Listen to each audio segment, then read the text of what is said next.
Now, when did you have your first ever Christmas present? It may be going back a long way. There's a picture of me when I was about 5 years old in a Rupert the Bear suit that my grandma, a tailor by name and nature, had made for me. Were you to see it, you'd go, ah, because it's very sweet. What about this year, 2021? Has Santa arrived early for anyone yet? I had my first present on October the 18th. I was praying about what to say today, and Jesus, the light of the world, came to mind. I then saw this on my screen. Electronic man urgently needed. Is there anyone who knows Electric Man? It was tempting to put no, but I do know the light of the world. But that wouldn't have been very helpful if they were sitting in the dark.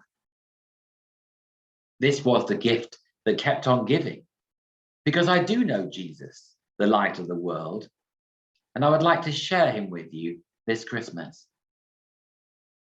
This baby, born in a stable in Bethlehem, would grow up to say this: I am the light of the world. Whoever follows me will never walk in darkness, but will have the light of life. So how does that help us? What difference can this light make? For the next few minutes, we're going to look at 3 ways in which this light makes all the difference. With the light of Jesus, we can know our wrongdoing. We can live with his helping, and we can see where we're going. So let's take the first of those. We can know our wrongdoing with the light of the Lord Jesus. I'm sure a number of us have had the experience of arriving somewhere for the first time in the dark. You haven't got a clue where you're going, you're getting it wrong, and you're making mistakes. Back in the days before our devices told us where to go, all we had was a map book and a torch we may or may not have remembered to put the batteries in. It was usually raining, and there was no one around to ask the way. Eventually, you found your destination, but then in the morning, you look out in the light, and it all seems so different. You can see where you went wrong. You'd made a mistake, and we all make them. But the Bible tells us of a different kind of wrongdoing that is deliberate, when we actively choose to go the wrong way, and it calls that sin. All of us are guilty of that. None of us can deal with the darkness in our own lives in our own strength. We have a need. To rewrite the advert, light of the world urgently needed. Is there anyone who knows the light of the world? I do, and I can see the difference he's made to my life. The light that is the Lord Jesus can change each one of us, shining his light into our dark corners. That's why Jesus came to this earth in the first place. He was and is urgently needed to help us out of the darkness and into the light. When I first came to Goodwood at the turn of the millennium, I wrote a song, the chorus of which went, "Into this present time shines Jesus, the holy light, born in a stable, come down to make us right." Much has changed over the last 2 decades, but this has not. Jesus is the urgently needed light of the world, who has come down to make us right. This doesn't happen overnight. It's a work in progress that lasts a lifetime. But with his light, he can make all the difference, which leads us on to our second point.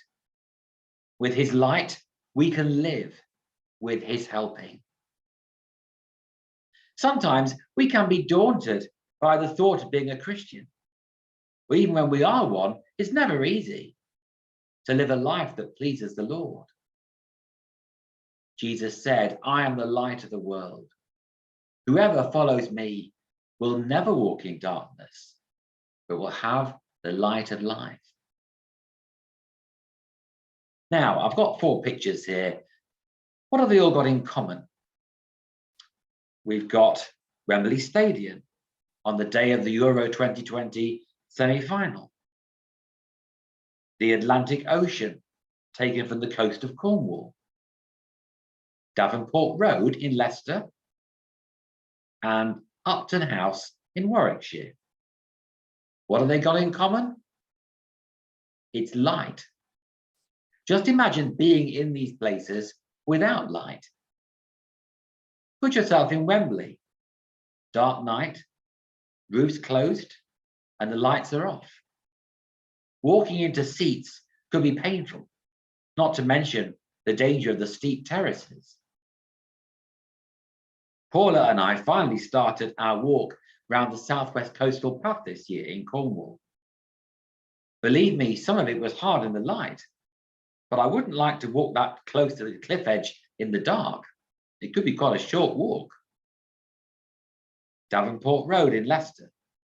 I've walked down there a few times, but it's amazing how dark it gets when just one street light isn't working. And Upton House, National Trust House in Warwickshire. I wouldn't like the idea of walking around that in the dark. You wouldn't want to be walking around in the darkness in any of these places, any more than you'd want to be in your life. And the wonderful thing is, when you know Jesus, the light of the world, you don't have to walk in darkness. You have his light for life. I wonder if you're looking forward to your Christmas dinner.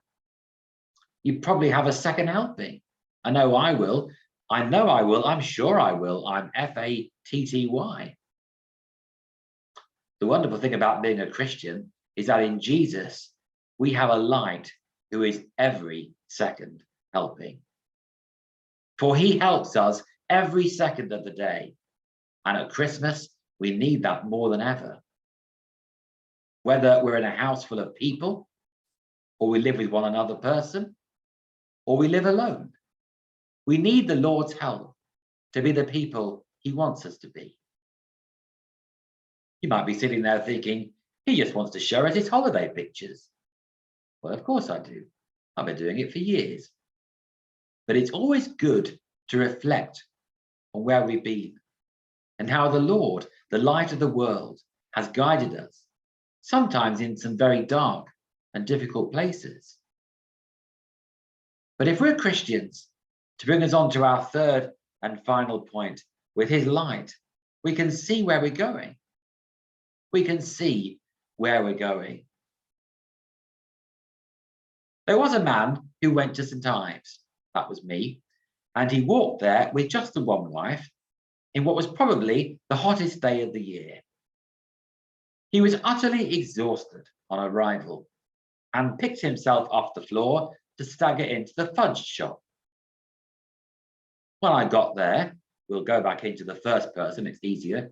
The lady behind the counter was shocked that we'd walked 12 miles in the fierce heat, and then delivered the rather foreboding prophecy that coming up for us next was terrain that was a whole lot harder. You'll be on your hands and knees, she warned in her West Country accent. But that shouldn't be a problem for experienced walkers like you. Sometimes even experienced walkers on the Christian journey through life can get tired and at the end of themselves. But the Lord is the light with us in the darkness and gives us the hope to look forward to our final destination. Earlier this year, I took a taxi to a funeral. When we got there, the driver turned his engine off and said, "Our final resting place." And you think, does he mean this is where we get out? Or is he musing on something more deep and meaningful? The final resting place for the Christian is one of light that never goes out, with the light of the world for eternity. It's a place to all who follow Jesus in this life, and one they will never have to leave behind.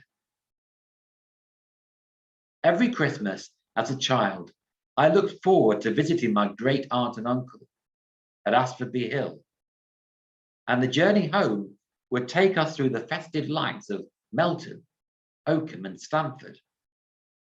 But once you went past the last of those towns, you were enveloped in the darkness of the fens, and the ride was less interesting.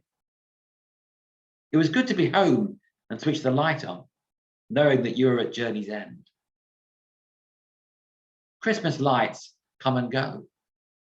These days, they seem to come in November and go on until Boxing Day, but I'm just an old dinosaur. But when the light of Christ comes into our lives, he comes and stays, and is with us through the dark times until journey's end, when we're taken home to be with him. That's the promise of Jesus, that whoever follows him will never walk in darkness, but will have the light of life. So as I finish, I want to turn my response to plea for Electric Man into a question. Do you know the light of the world? And I'd like to follow that up with some more. Has he exposed your wrongdoing? Are you open to that? Are you living with his helping? And do you know where you're going? Not just at the end of this talk, but when you come to your final resting place. Carols by electric light would not quite be the same, would it? It's funny, isn't it? For centuries, they had carols by candlelight and thought nothing of it. They could only have dreamt of flicking a switch on the wall and light just comes on. And now we have such a thing, we keep them off and light candles instead. In a few minutes in the church, when I deliver this talk there, the electric lights will come on. And if they don't, we'll need electric man or woman too. But our most urgent need is for the light of the world. The one who came, who spoke, who lived, who died and rose again, and is now back in heaven, dwelling in eternal light. May he illuminate our lives this Christmas and forever. Very happy Christmas to you all.